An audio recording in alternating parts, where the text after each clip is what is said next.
I have been doing a survey, an expository survey of the Old Testament, and we're now at the book of First and Second, at the books of First and Second Kings. First of all, when we look at the introduction, the title in the English of the books is First and Second Kings, and they receive their title from their content. In the Septuagint, the books are divided into two parts, entitled the Third and Fourth Kingdoms. Also, in the Vulgate, the same method of naming is followed.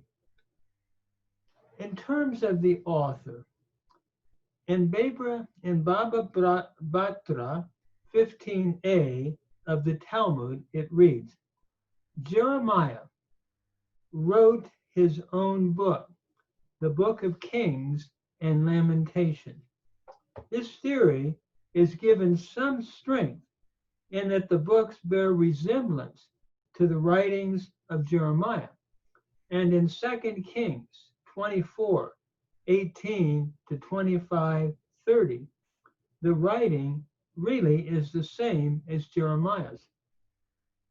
This view is generally objected to by the fact that the account of the imprisonment of Jehoiachin was evidently written in Babylon, and Jeremiah was carried to Egypt.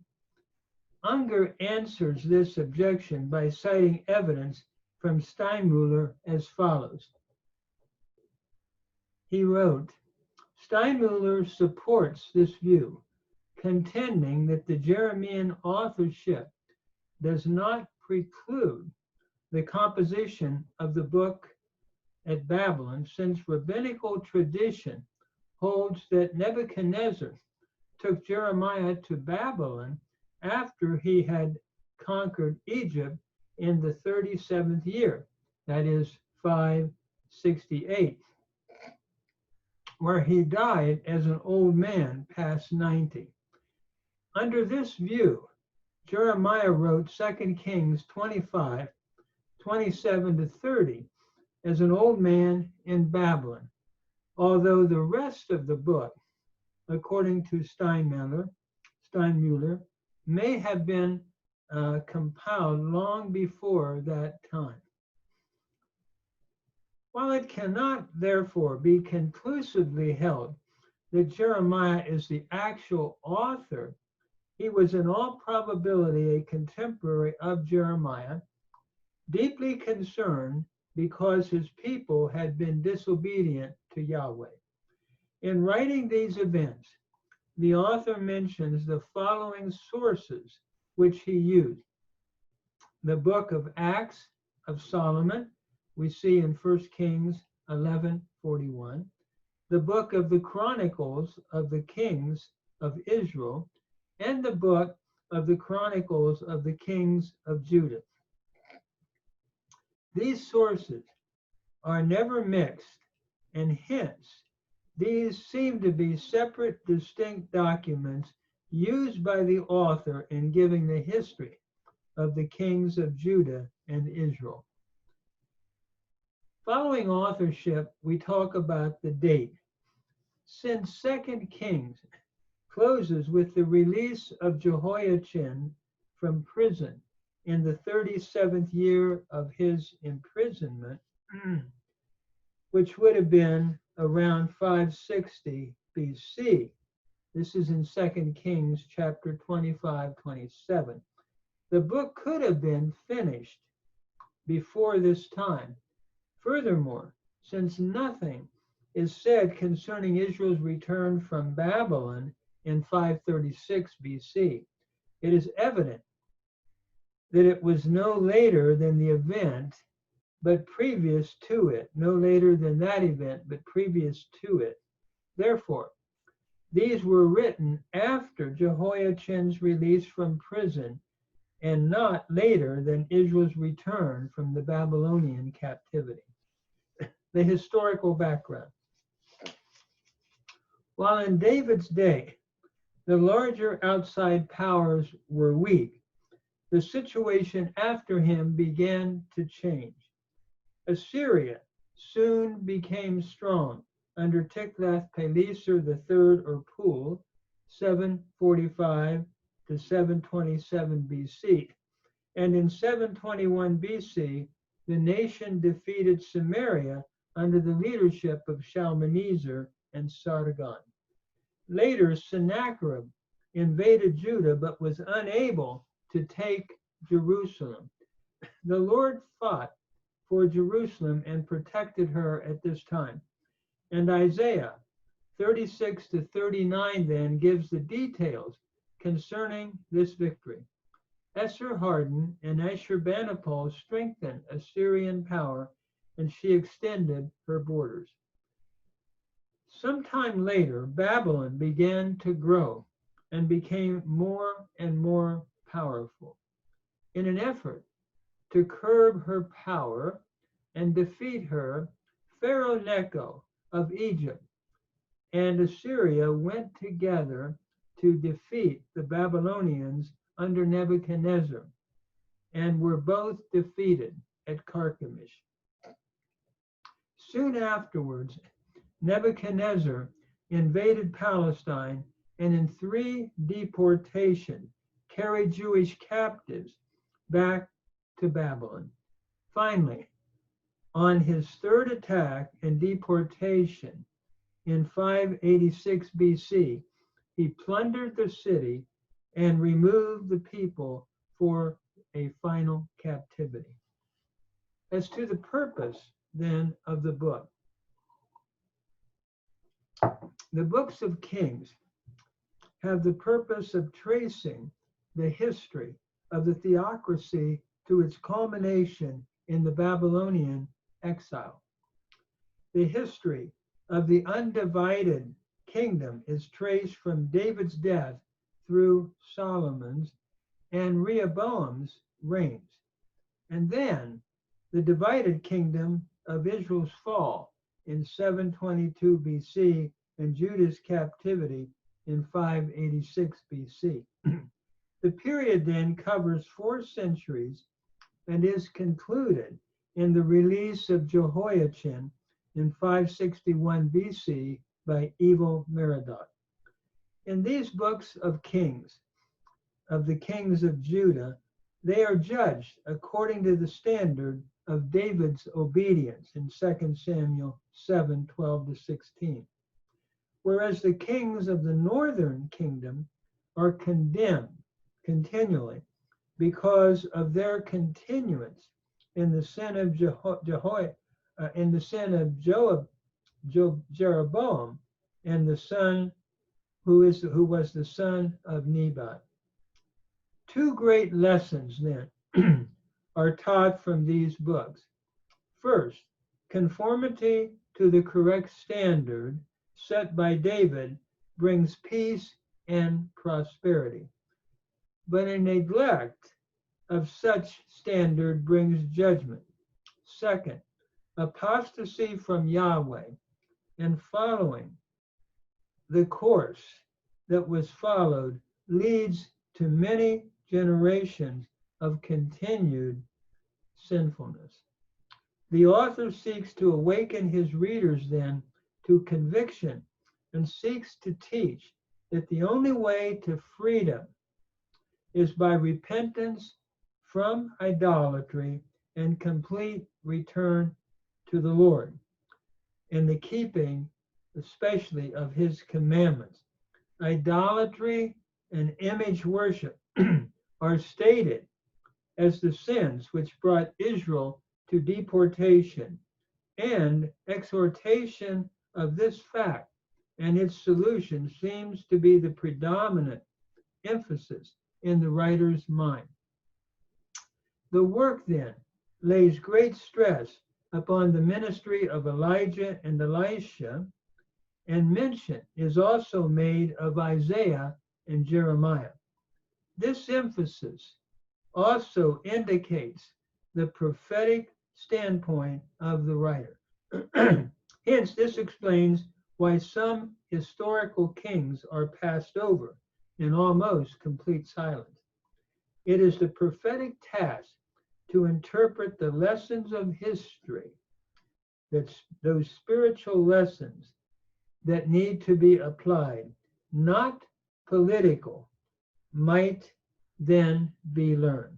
One of the most important things that we can learn as we read then the book of First Kings is the lesson of history, in their history, of leaving the Lord and pursuing idolatry and other things. And the judgment that the Lord brought becomes a warning for believers today to be faithful to the Lord and to Jesus Christ if one is a believer in Christ as Lord and Savior. I'd like to talk now about the overall content of the book of Kings. The theme, or we might call it the flow of thought. The theme of Kings is the history of Israel from Solomon's reign through the reigns of Ahab in the northern kingdom and Jehoshaphat in the southern kingdom. The books of 1st and 2nd Kings trace then the development of Israel's history from the reign of Solomon to the Babylonian exile. Within these books, there are three major sections or developments. First of all, there is the United Kingdom in 1:1 to 1143, the divided kingdom, 1 Kings 12 through 2 Kings 17, and then finally the surviving kingdom, 2 Kings 18 through 25. Within the first section then of the United Kingdom, Solomon follows David to the throne. Before getting the throne, there are others that must then be judged or eliminated. Adonijah, David's eldest living son, seeing his chance to take his bid for kingship, conspires to take over the rulership. The plot, however, is discovered by Nathan and Bathsheba, and David is urged to declare his successor. He declares then his son and successor and future king as Solomon, and he immediately is anointed then by Zadok. This is in first chapter 1. Soon after his accession then, Solomon judges all of his opponents, including Adonijah, Joab, Benaiah, and Shimei. This is all in chapter 1 up through chapter 2. In the first days of his reign, Solomon prays for divine wisdom in chapter 3, and his prayer is answered then by the Lord. His wisdom is displayed in practical experience in chapter 3, as well as in his administration. Practically, his wisdom displays itself in the careful decision in the matter of two women fighting over a child. He decides which one is the rightful mother. Administratively, then, his wisdom is seen in the administrative arrangement of his territory. Dividing his territory into 12 areas, he appoints governors over each area who are then responsible for the proper functioning of each section that they are given. Each month, a different area is given the responsibility to support the king's financial program. One of the greatest contributions of Solomon's reign is his planning and building of the temple. This is in chapter 5 through 7. By forming a league with Hiram in chapter 5, As well as placing a levy on Israel, the king is able to build a beautiful temple. Phoenician workers are a big help in the construction of this temple. In its actual construction, the building of the temple proper comes first. This is in chapter 6, followed by the building of the palace in 7, and finally the building of the temple exterior and furnishing, which is also in 7, which then finish the work. The temple is considered to be a great contribution of Solomon, and it is completed. And when it is completed, the Ark of God is then installed in the temple, giving it a permanent home. And we find this in chapter 8 of 1 Kings. Furthermore, this is followed by a sermon, an invocation given by Solomon, as well as a sacrifice to the Lord. The answer to Solomon's prayer then is the appearance of the Lord, who then first gives the conditions of blessing in chapter 9, and then finally the consequences of disobedience as well. Not only then is Solomon recognized as the builder of the temple, but he is also known for his great prosperity and his other building programs. This is in 9 and 10. After compensating Hiram, the building programs of Solomon is given. He is known for the construction of many buildings, military bases, a house for Pharaoh's daughter, and ships. This is all in chapter 9. The Queen of Sheba visits Solomon and admits that the half has not been told concerning his Lord. The writer concludes concerning the king's prosperity by recounting his great wealth in chapter 10. In addition, then, to his house and chariot trade, one of the chief sources of wealth, the king then is seen to be one who had accomplished a number of things up through these chapters. Instead, though, of concluding the narrative of Solomon on a continued high note, the author openly and honestly gives his decline and apostasy. This follows the high note. Taking foreign wives for security, Solomon becomes involved in idolatry. This is in chapter 11, which leads to inevitable judgment. The judgment is seen in the adversaries of Hadad of Edom and Rezon of Damascus and Jeroboam, the son of Nebat. Solomon finally then dies and is followed to the throne by his son Rehoboam. So in other words, Solomon started out being successful, but the writer shows his decline in moving to idolatry and foreign marriages.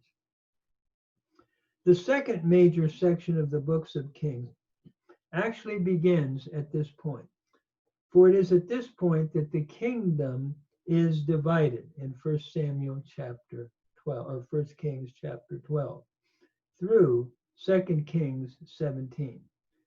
The period of antagonism begins as a result of the folly of Rehoboam.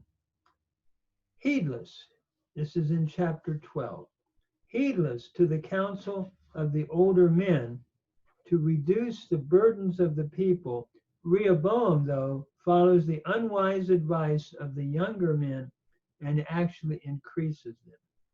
The result is the rebellion of the 10 tribes and the consequent coronation of Jeroboam over them. While civil war then is averted, Israel is now divided into into really two parts, a disrupted kingdom.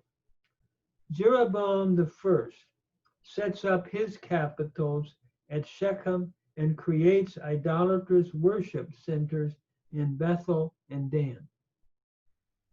Two bull calves of gold are set up to represent Yahweh. The departure from the Lord brings a prophet to announce the fate of Jeroboam's plan and to rebuke the king for his terrible apostasy. His continued hardening of heart seals his doom. This is all in chapter 13. Sometime later, God's disciplining hand falls upon the king's son. Desiring to ascertain the future, the king goes to Ahijah, the prophet, who predicts both the fate of the king's sons, this is in chapter 14, as well as the fate of Israel. The death of the child follows along with the death of the king himself. He goes back then, the writer of Kings, to Rehoboam. Under Rehoboam, Judah also departs from the Lord.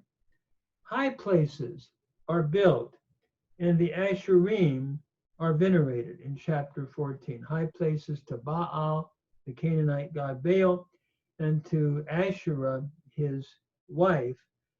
These are all beginning to be venerated. Canaanite worship.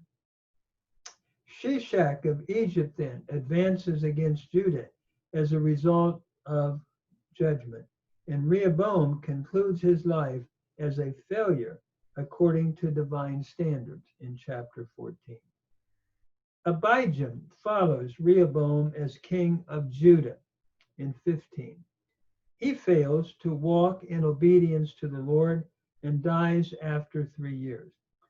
A contrast to his reign in Judah is seen in Asa, who is esteemed as one of Judah's best kings in chapter 15. He cleanses the land of idolatry, removing pagan pillars, sun images, and male cult prostitutes. He displaces the queen mother for making an image to Asherah, and his reign also involves a conflict with Baasha before his death. So Asa is commended as a good king. Following Asa's good reign, the book discusses then several of Israel's kings from Nadab to Omri. Nadab has an evil, unworthy rule of 2 years. He is slain by Baasha, and Baasha takes the throne. Baasha does evil in the sight of the Lord, and during his reign, he wars with Asa in the south and moves Israel's capital to Tirzah. He is succeeded by Elah, and little is known concerning Elah, except that he was a drunkard and reigns only 2 years before being assassinated by Zimri. This is in chapter 16. Zimri rules for only 7 days before committing suicide by burning himself to death in the palace, again in chapter 16. After Zimri's tragic death, the people are divided between Tibni and Omri as their next ruler. At Tibni's death, Omri then reigns over Israel. And it's interesting, politically, the man becomes well known for his capable rule. Assyrian monuments refer to Israel as the house of Omri, that is the northern kingdom. Omri is also the king who removes the capital from Tirzah to Samaria, where it remains until Israel's fall to Assyria. Spiritually, the king is no better, though, than his predecessors, politically, but not spiritually. So the biblical historian assessing the spiritual and moral worth of Omri, dismisses him in just a few verses. He doesn't dwell on him. We have his name in secular sources, in ancient Near Eastern sources, but the writer of Kings does not dwell on him at all. Following the period of antagonism just described in Israel comes the period of alliance between the two kingdoms. This is in 1 Kings 16. The first to be discussed in this period is Ahab of Israel. Ahab in 1 Kings 16 is a wicked, idolatrous, apostate king. Under the influence of his wicked wife Jezebel, large numbers are influenced to worship Baal and the Canaanite god. Baal or Baal, regarded as the storm god, is the god viewed as the god that controls the rain. It is interesting, in the biblical narrative, it shows Elijah going to Ahab from Jezebel to engage in conflict with this god. Elijah, the prophet, abruptly announces to Ahab that there will be no rain until he speaks again.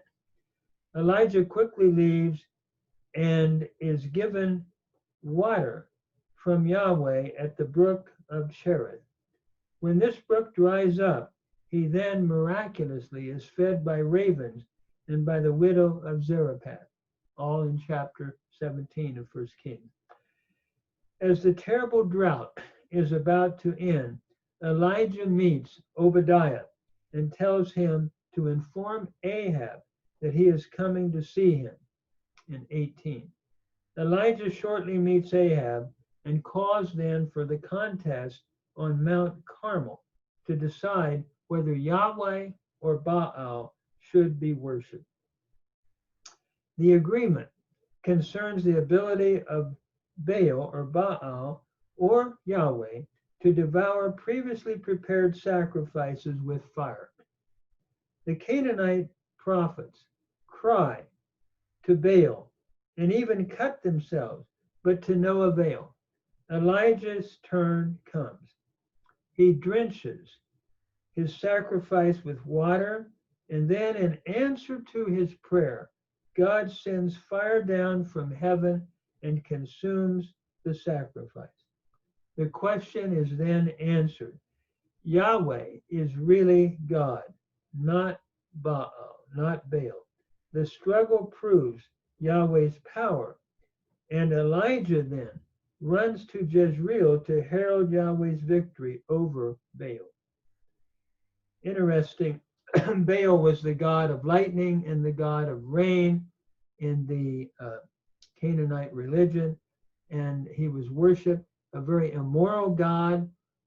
You had, for example, professional prostitutes that would go into these high places, engage in sexual immorality, which would suggest to Baal and Asherah that they were to conjoin with each other, which would cause the rain to fall, cause the crops to grow. It was a horrible, horrible religion. And here, Elijah is showing that Baal is not the God that sends the lightning and the rain, but Yahweh is. Jezebel, though, being informed of the Lord's victory, takes steps to destroy the prophet's life. Elijah flees and reaches Beersheba. By divine help, he comes to Horeb, where he is rebuked and encouraged by the Lord. He is directed then to go to the wilderness of Damascus, and on the way, Elisha, his successor that would follow him, is then appointed.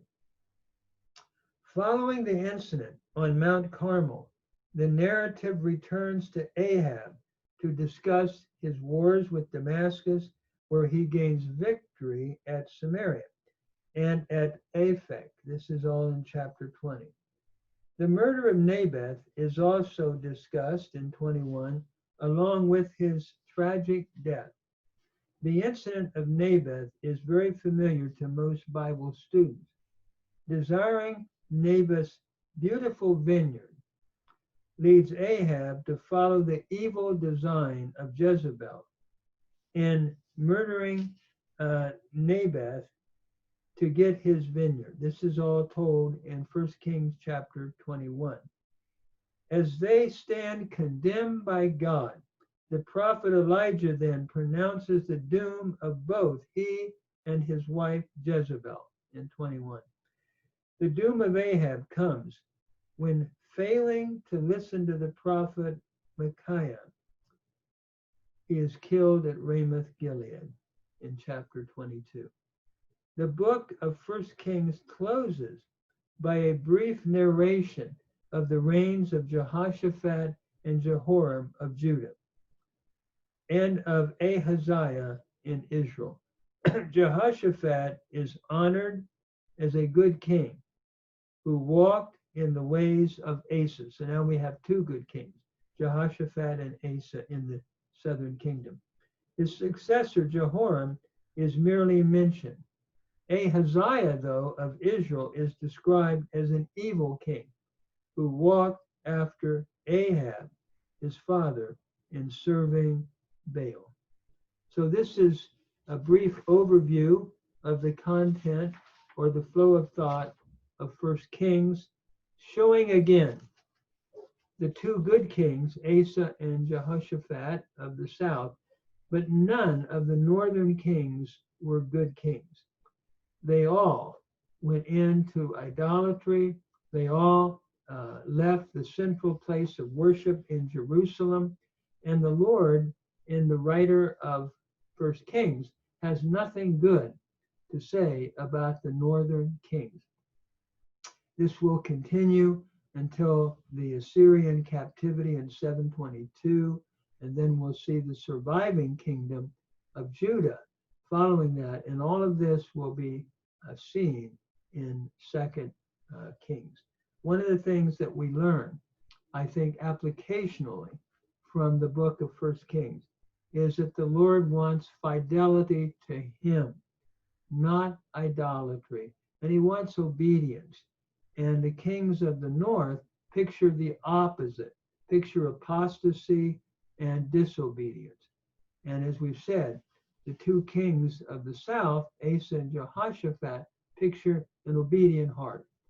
May we be, as followers of Jesus Christ, obedient believers, Christians, to do what Jesus teaches, rather than following any type of idolatry away from his teaching. The New Testament warns, beware of idolatry.